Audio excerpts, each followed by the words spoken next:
Kita nggak butuh pemimpin yang joget-joget di TikTok. Kita nggak butuh pemimpin yang pakai jaket jeans, pakai motor gede. Kita juga tidak butuh mahasiswa yang terlalu banyak retorika. Kita juga tidak butuh mahasiswa yang selalu menjual kata-kata di media-media massa hanya untuk mendapatkan decak kagum. Saya kira begitu mas, semoga bisa dimengerti. Enggak, kita nggak usah dulu bicara esensi ya. Kita nggak usah dulu bicara tujuan kamu mengatakannya. Kita bicara apa yang kamu sampaikan itu, bukankah itu retorika? Coba dijawab.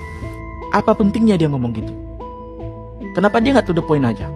Kenapa coba? Karena to the point itu tidak akan meraup perhatian dari...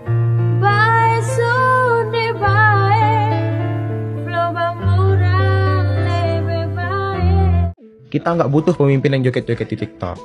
Kita nggak butuh pemimpin yang pakai jaket jeans, pakai motor gede, ngakunya Dilan dan Milea. Kita nggak butuh hal itu.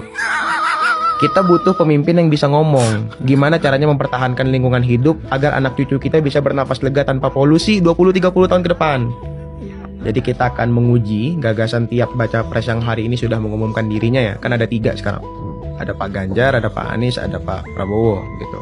Dari ketiganya sudah mengumumkan diri dan dari ketiga ini sudah kita berikan surat undangan secara fisik. Gimana kalau BEM UI bareng dengan Klosedor kita publikasikan, kita sebarluaskan dan kita tayangkan supaya bisa ngerauk banyak orang secara langsung live. Silahkan close the door kalau mau liput dari awal sampai akhir. Kita juga tidak butuh mahasiswa yang terlalu banyak retorika. Kita juga tidak butuh mahasiswa yang selalu menjual kata-kata di media-media massa hanya untuk mendapatkan decak kagum semata. Kita juga tidak butuh mahasiswa yang akhirnya ikut-ikutan menunggangi kepentingan publik, menunggangi keresahan masyarakat, dan menunggangi permasalahan bangsa untuk meningkatkan popularitas semata. Kalau dipikir-pikir, Anda tidak berbeda dengan calon-calon presiden yang selalu Anda cela. Kalau Anda adalah mahasiswa yang memang niat untuk menyumbang kontribusi untuk negara, seharusnya dalam kontestasi pilpres seperti ini, Anda harus membuat kajian-kajian yang logis, karena kemampuan intelektual Anda harusnya potensial untuk melakukan itu. Lalu kemudian kajian-kajian itu Anda jual untuk menjadi gagasan bagi calon-calon presiden yang ada. Dan Anda lihat, calon presiden mana yang mau mengaplikasikan gagasan Anda dalam bentuk program-program yang ditawarkan ke masyarakat.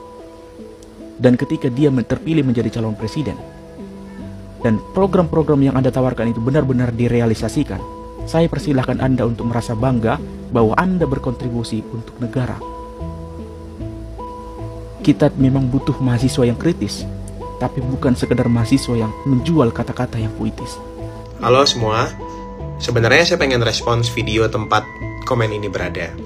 Tapi karena videonya nggak bisa di stitch, saya izin untuk mereply pakai video komen ini aja. Buat teman-teman yang pengen tahu konteksnya saya merespon apa, diklik aja komennya. Tapi pertama-tama saya ingin mengucapkan terima kasih dulu ke Mas yang bikin video tersebut. Terima kasih karena sudah memberikan kritik dan saran bagi BEM UI. Nah, kalau dikatakan bahwa kami hanya bisa beretorika saja dan tidak memberikan kontribusi apapun karena tidak membuat kajian ilmiah untuk menjelang pemilu nanti, sebenarnya ini salah besar. Kenapa? Karena di beberapa minggu lalu, bahkan di TV-TV nasional ya, di CNN, di TV One dan juga di Metro TV, sudah saya sampaikan bahwa hari ini BEM UI dan semua BEM fakultas di UI, BEM UI, kita sedang merancang kajian. Judul besarnya adalah What's Next After Jokowi, berisikan aspek-aspek multidisiplin per rumpun ilmu fakultas kita untuk bisa memberikan rekomendasi bagi Indonesia pasca kepemimpinan Pak Jokowi. Jadi kami tidak memihak. Kami tidak peduli siapapun presiden yang terpilih, siapapun yang terpilih, ini adalah titipan mahasiswa UI untuk Indonesia pasca kepemimpinan Pak Jokowi. Jadi sebenarnya rencananya sudah ada mas, dan memang sudah kita kerjakan per beberapa minggu yang lalu. Jadi bukannya tidak ada gagasan untuk berkontribusi, jelas kontribusinya memang sudah kami buat. Lalu saya juga sempat melihat di akun mas, ada beberapa komen yang mas berikan yang berbunyi begini. Salah satu kesalahannya adalah karena BEM UI merasa debat capres ini hanya bisa dilangsungkan oleh BEM UI. Jelas ini juga kesalahan mas. Kami nggak pernah mengklaim ataupun menyatakan pada publik bahwa debat capres hanya bisa dilakukan oleh BEM UI. Jelas itu salah besar. Kalau ada kampus-kampus lain, institusi-institusi lain, atau bahkan kan nanti juga ada KPU yang mengadakan debat capres resmi oleh KPU. Jelas semuanya boleh terlaksana. Tidak hanya BEM UI loh yang pantas mengadakan acara-acara seperti ini. Lagi pula, di surat undangan fisik yang secara resmi telah kami berikan ke tiap rumah pemenangan Pak Anies, Pak Ganjar, dan juga Pak Prabowo, beserta proposal kegiatan yang kami lampirkan bersamaan dengan suratnya, judul kegiatan kami bukan debat capres. Tapi judul kegiatan kami adalah adu gagasan baca pres, adu gagasan bakal calon presiden. Kenapa baca pres? Karena memang sampai sekarang belum proses pendaftaran. Sehingga kalau belum proses pendaftaran, masih baca pres bakal calon presiden. Dan namanya adu gagasan baca pres. Tapi kalau kemudian ada media-media yang meliput bahwa nama kegiatannya adalah debat capres ataupun yang sejenisnya, ya bagi kami itu nggak masalah, karena mungkin medianya hanya mendengar serpihan demi serpihan. Tapi kan juga tidak mengurangi esensi ya dari program adu gagasan baca pres yang kami selenggarakan untuk mendengar gagasan-gagasan dari bakal calon presiden yang sudah mendeklarasikan dirinya, Pak Ganjar, Pak Anies, dan juga Pak Prabowo. Selain itu, saya juga sempat melihat Mas mengkritik, kalau kemudian acara ini bisa disiarkan oleh media manapun, lantas apa gunanya acara kami ini? Yang membuat siaran kan medianya. Jelas ini kesalahan lagi. Kenapa? Karena kami membuka diri untuk semua media manapun untuk meliput dan menyiarkan. Pada prinsipnya kami membuka untuk semua. Kami ingin acara ini disaksikan oleh jutaan mata dan jutaan pembaca di seluruh Indonesia. Jadi kami tidak menutup diri untuk media manapun. Tapi sampai hari ini tidak ada satupun media yang mengintervensi jalannya persiapan program kami. Kami mengatakan bahwa semua media bisa meliput, tapi tidak berarti semua media itu bisa mengintervensi program kami. Karena program kami yang menyelenggarakan, BEM UI yang menyelenggarakan. Kami yang berhak, kami sudah membuat persiapannya dan tidak ada media manapun yang mengganggu jalannya persiapan program kerja kami. Saya kira begitu Mas, semoga bisa dimengerti. Halo semua, selamat malam ya, karena video ini dibuat malam. Ya, izin untuk kembali stitch video ini. Untungnya video ini bisa saya stitch ya Melki. Karena kenapa video saya itu nggak bisa kamu stitch? Karena memang saya lagi stitch video orang lain. Itu. Karena memang saya cari cuplikan yang pas untuk menyatakan pendapat saya itu. Nah, karena kamu menyampaikannya dengan tenang, saya akan coba menyampaikan dengan tenang ya. Mudah-mudahan paham. Tapi mohon maaf sekali Melki, semua yang kamu katakan itu tidak ada yang bisa saya benarkan gitu. Kenapa? Yang pertama, kamu mengatakan bahwa saya menganggap kalian atau kamu ya lebih tepatnya, karena kamu yang ada dalam video itu kan, retorika bukan terhadap isu yang kamu bawa, tapi terhadap kata-kata yang kamu ucapkan di potongan video yang saya stitch. Itu yang saya maksud retorikanya. Maka saya katakan kita tidak butuh mahasiswa yang banyak retorika. Sekarang kamu coba jawab. Bukankah ketika kamu ngomong kita tidak butuh pemimpin yang joget-joget di TikTok, kita tidak butuh pemimpin yang apa tadi itu, macam-macam. Bukankah itu bentuk dari retorika? Enggak, kita nggak usah dulu bicara esensi ya. Kita nggak usah dulu bicara tujuan kamu mengatakan itu. Kita bicara apa yang kamu sampaikan itu. Bukankah itu retorika? Coba dijawab. Nah, itu yang pertama. Jadi jangan salah memahami. Saya tidak menganggap isu yang kalian bawa itu retorika. Saya menganggap cara kamu membawa isu itulah retorika. Itu poin yang pertama. Yang kedua, ketika kamu menganggap bahwa saya mengatakan kesalahannya terletak dari BEM UI, seolah-olah hanya BEM UI yang bisa melaksanakan, itu salah lagi.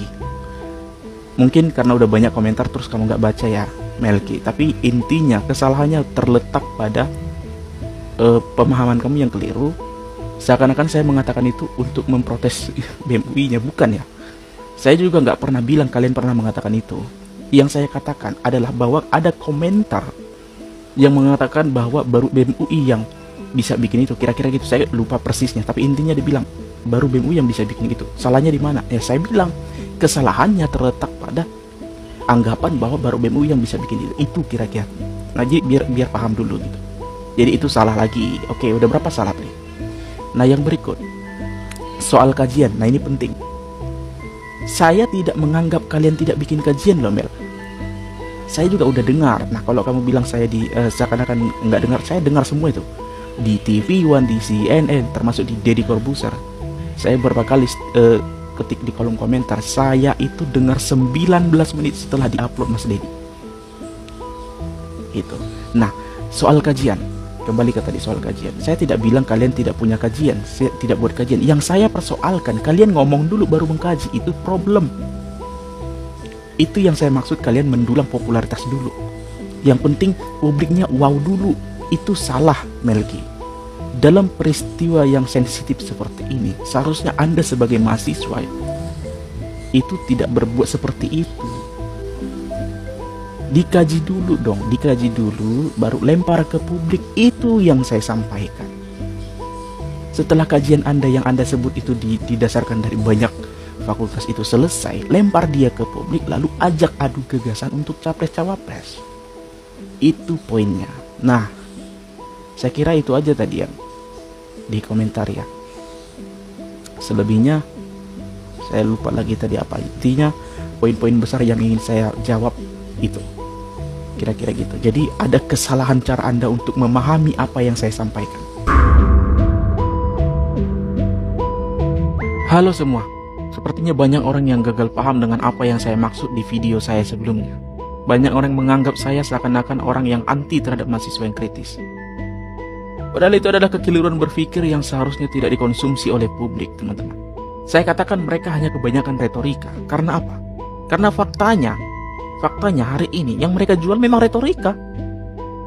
Itu retorika, teman-teman harus paham. Kita tidak butuh pemimpin yang joget-joget di TikTok. Kita tidak butuh pemimpin yang menggunakan celana jeans dan segala macam. Itu namanya retorika. Apa pentingnya dia ngomong gitu? Kenapa dia nggak to the point aja? Kenapa coba? Karena to the point itu tidak akan meraup perhatian dari Anda. Anda lebih merasa wow ketika mereka ngomong, kita tidak butuh pemimpin yang begini-begini. Kita tidak butuh. Itu yang dia jual sekarang. Lalu kenapa saya anggap mereka hanya mendulang popularitas saja? Faktanya begini ya teman-teman. Logika sederhana. Hari ini banyak orang menganggap mahasiswa atau BEM UI itu hebat. Karena apa? Emangnya mereka udah menyelenggarakan debat? Belum. Baru menjual umbar-umbar ke media, Anda udah menganggap dia hebat. Itu artinya apa? Mereka lebih menjual kata-katanya daripada aksi nyatanya. Itu poinnya. Kalau mereka sudah menyelenggarakan debat itu, lalu mereka pamer di media, lalu Anda anggap mereka hebat, itu keren bagi saya. Tapi faktanya hari ini mereka sudah jualan sebelum mereka melakukan apa-apa. Lalu ketika ditanya kajian, sedang dikaji, nanti dikaji, sudah dikaji, tapi nggak pernah muncul ke media. Karena apa? Karena ketika mereka memunculkan kajian, itu nggak akan menarik perhatian Anda. Mereka paham pasarnya. Itu poinnya. Itu masalahnya. Biar Anda paham semua. Jangan menganggap saya itu sebagai orang yang anti terhadap mahasiswa kritis. Ketika jadi mahasiswa saya juga kritis. Tapi Anda tahu nggak siapa saya? Enggak. Karena memang saya kritis tidak untuk mengumbar-umbar di media. Itu poinnya. Apalagi sampai ada yang menganggap bahwa BEM UI itu adalah salah satu kelompok yang paling berani. Hei, banyak teman-teman mahasiswa di daerah yang punya gagasan yang lebih brilian, punya ide-ide yang lebih cemerlang, dan perbuatan-perbuatan yang lebih real. Tapi nggak umbar-umbar, nggak expose di media kayak yang dilakukan BEM UI kali ini. Dan sekarang faktanya apa? Teman-teman bisa lihat. Sekarang kita sudah disuguhi dengan data diri, biodata, dan latar belakang ketua BEM-nya. Anak Pontianak, lahir begini, begitu. Itu yang sekarang kita lihat kan. Padahal debat capresnya belum terlaksana gitu, udah dijual gitu loh. Anda paham? Kalau nggak paham nggak ngerti lagi lah.